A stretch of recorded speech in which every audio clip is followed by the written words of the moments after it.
Let me tell you a story. Imagine you've just inherited a magical factory. This factory produces a substance that makes you feel amazing, motivated, happy, fulfilled, and best of all, it operates 24/7. You get this substance every time you pick up your phone, every time you open a social network, every time you buy something online. Wonderful, right? Now imagine discovering that this factory has a problem. The more you use this substance, the less it works. And worse, you discover that you don't own this factory. You are its product. This substance really exists, and it's called dopamine. And today, we'll discover together how it's shaping our lives in ways we never imagined. We'll understand why you pick up your phone 150 times a day without even realizing it, why it's so hard to stop scrolling through Instagram, and most importantly, we'll discover how to regain control of our own happiness factory. Guys, I'll start with a confession. Our mascot Chimp was once addicted to likes. Seriously. He started checking his likes every hour, then every minute. He'd wake up in the middle of the night just to see if anyone had liked his latest photo. Do you know that feeling?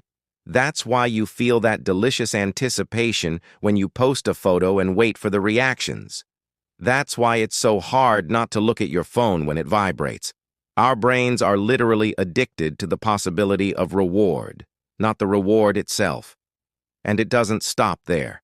Notifications, disappearing stories, endless YouTube recommendations, all of this is carefully designed to hack our primitive reward system. Entire companies spend billions of dollars studying how to keep our attention. They literally hire neuroscientists and behavioral psychologists to do it. The result? We live in an age where attention has become the most valuable resource on the planet. And we're giving ours away for free, thinking we're just relaxing or having fun. Our inner chimpanzee, which evolved to forage for food and mates on the African savanna, is now being bombarded with stimuli never before experienced in nature. This is what I call the brave new world of dopamine, a place where our happiness has become a commodity and where corporations make trillions by keeping us on a constant chemical roller coaster. And the scariest part? Most of us don't even realize it's happening. Now let's talk chimp to chimp. Literally. Because the truth is, beneath all our modern sophistication, we still have a brain that was shaped millions of years ago to survive in a completely different environment. Our primate friend here didn't evolve to handle streaming, food delivery, and social media. He evolved to search for ripe fruit on trees, find mates, and escape predators. And herein lies the problem. The same mechanisms that kept our ancestors alive are now being exploited by algorithms. Let's understand this mess better. In the natural world, dopamine was released when we found things essential for survival: food, shelter, reproduction. It was a perfect system. We felt pleasure doing things that kept us alive. Simple, efficient. But then came the 21st century with its super stimuli. What are super stimuli? They're artificial, amplified versions of the natural stimuli our brain recognizes as important. It's like taking nature's formula and putting it on steroids. Think about food. Our ancestors feasted on a sweet fruit found in the forest. Today we have ice cream with 47 different flavors, each designed in a laboratory to be irresistible. Our ancestors connected with their tribe around the campfire. Today we have social networks that simulate social connection, but on a scale our brains can't adequately process. And here's a crucial point that few people understand. There's a huge difference between wanting and liking. Dopamine isn't the chemical of pleasure. It's the chemical of desire. You can really want something, and then, when you get it, find you don't like it as much. Have you ever spent hours searching for something to watch on Netflix, and when you finally choose something, you can't pay attention? That's exactly it. Dopamine made you desperately want to find something to watch. But when you did, the actual pleasure was far less than expected. That's why we get more excited about buying something online than actually using it. That's why scrolling through your feed is sometimes more addictive than the content itself. Our inner chimpanzee is constantly in search mode, looking for the next reward, the next dopamine hit. And the modern world offers these micro rewards all the time. A notification here, a like there, a one-click purchase, an auto-start episode. It's like we're in an endless forest of super sweet fruit, and our primitive brain can't stop eating. The result is that we live in constant anxiety, always looking for the next thing, always feeling like something is missing. We develop what I call next tab syndrome, always thinking that happiness lies in the next notification, the next video, the next product we'll buy. But don't worry, the story doesn't end there. Understanding this mechanism is the first step to regaining control. Because when we recognize our inner chimp and understand how it works, we can begin to work with it, not against it. Okay, we've reached the part of the story where things get really interesting. And a little scary, too. Remember our happiness factory? Well, it has a pretty serious design flaw. The more we use it, the less it works. Our chimp found this out the hard way. At first, every like was a celebration. Every notification was an explosion of joy. But over time, he needed more likes to feel the same way. Then he needed comments, too.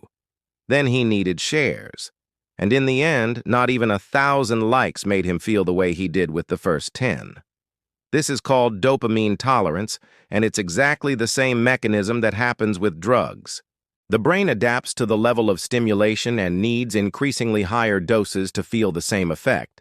It's as if the dopamine receptors become numb and need an increasingly stronger jolt to wake up. This happens because our dopamine system has been hijacked by such intense artificial stimuli that natural things seem bland. It's as if we're constantly eating pure sugar. After that, an apple loses its flavor completely. And there's another, even worse problem: constant social comparison. Before, we compared ourselves to our neighbors, co-workers, and people in our social circle. Today, we compare ourselves to influencers, celebrities, and edited and filtered versions of millions of people around the world. It's the trap of endless comparison. There's always someone prettier, richer, more fulfilled, happier, and we see these people 24/7 on our phones. Imagine how this affects our self-esteem and our perception of life itself. But here comes the cruelest paradox of all. Productivity culture has also become a drug. That's right, folks. We've even turned self-care into a dopamine addiction. Meditation apps with streaks, exercise apps with badges, to-do lists that give us that sweet feeling of mission accomplished. Even when we try to be healthier, we fall into the same trap.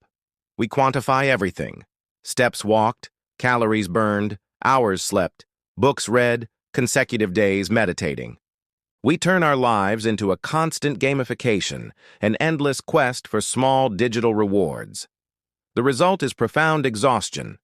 We live on a constant emotional roller coaster, always chasing the next dopamine hit, always feeling like it's not enough. It's like always being hungry, even after eating, always thirsty, even after drinking water. And the great irony? The more we seek happiness through these mechanisms, the less happy we become. The more we try to optimize our lives, the more anxious we become. The more digital connections we have, the more alone we feel. This is what I call the great delusion of the brave new world, the promise that more will make us feel better, when in fact, more is making us feel less and less. Well, we've reached the part where everyone's waiting for the miracle solution, and you've probably heard of dopamine detox, right? It's become a buzzword among productivity gurus. Do a 30-day dopamine detox and transform your life. Eliminate all sources of pleasure and be reborn as a new person. Our chimp here fell for it too. He decided to do a radical detox. No cell phone, no social media, no music, no delicious food. Just work, exercise, and water. He was going to be the most disciplined chimp in the digital forest. The result? He lasted 3 days and then had an epic relapse.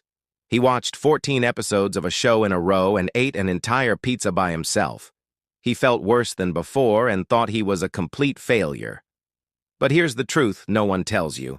The popular concept of a dopamine detox is kind of flawed, and I'll explain why. First, dopamine isn't a poison. It's a neurotransmitter essential for our survival. Without dopamine, we can't move, we don't feel motivated, we can't even get out of bed. People with Parkinson's who are dopamine deficient need medication to function in their daily lives.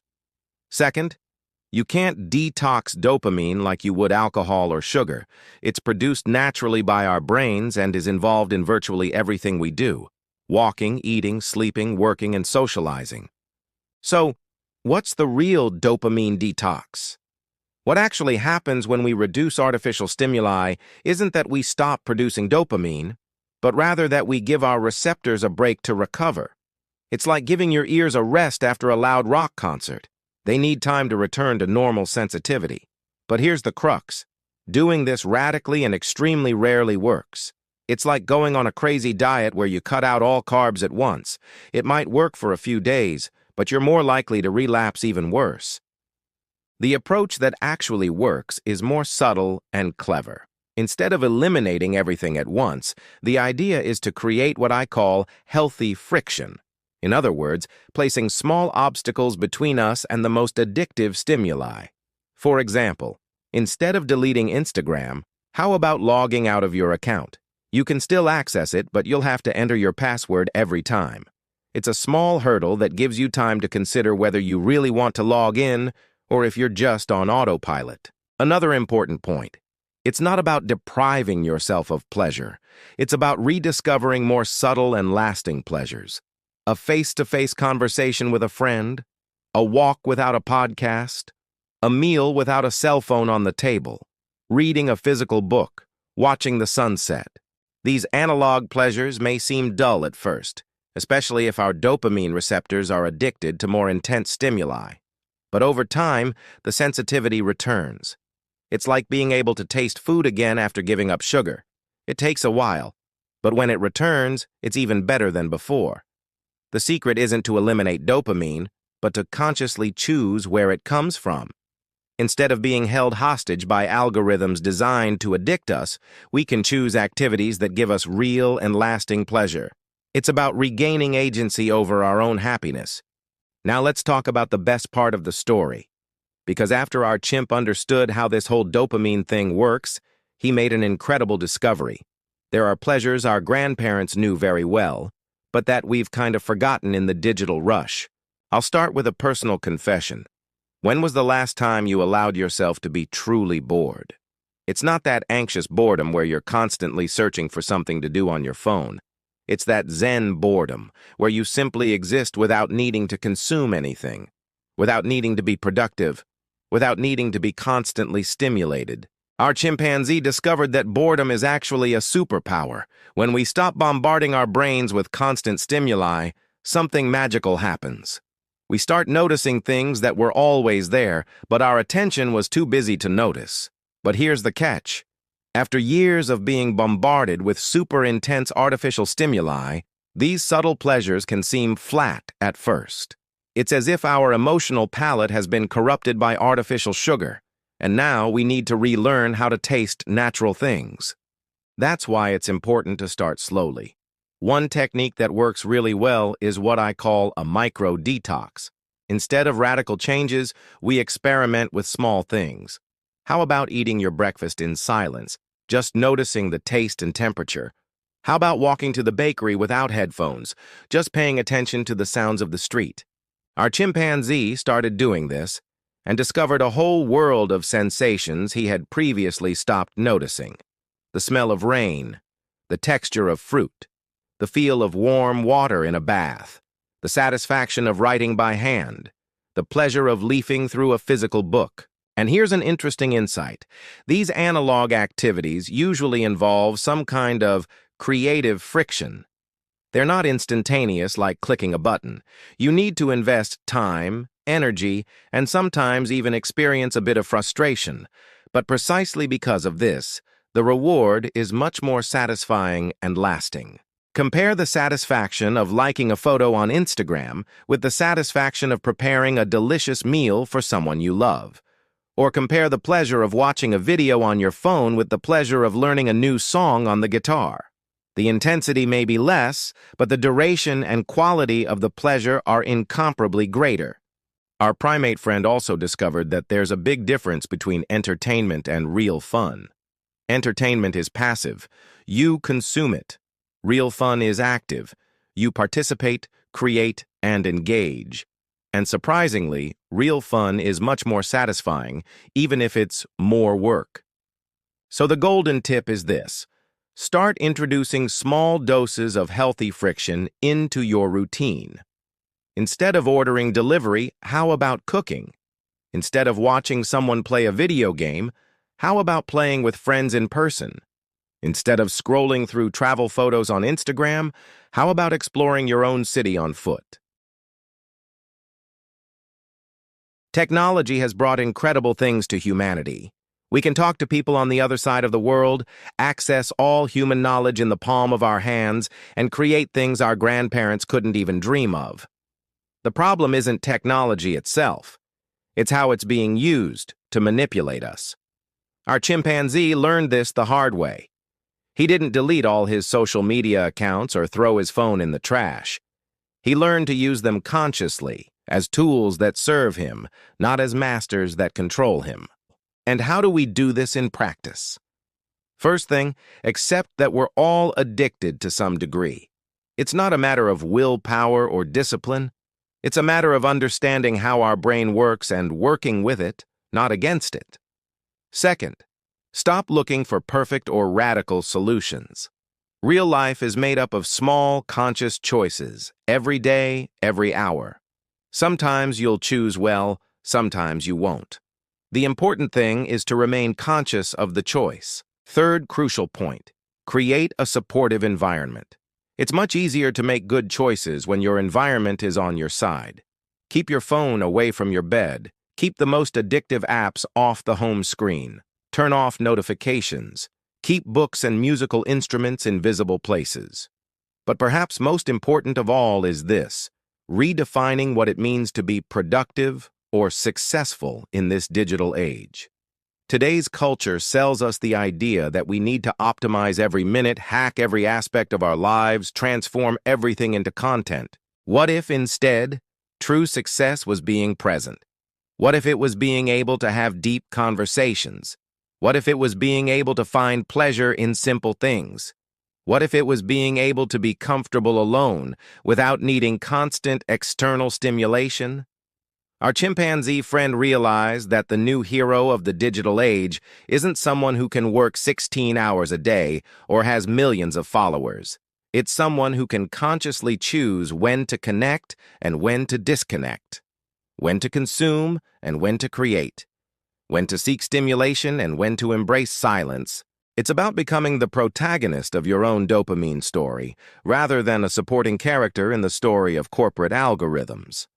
The brave new world of dopamine is here to stay, but we don't have to be slaves to it.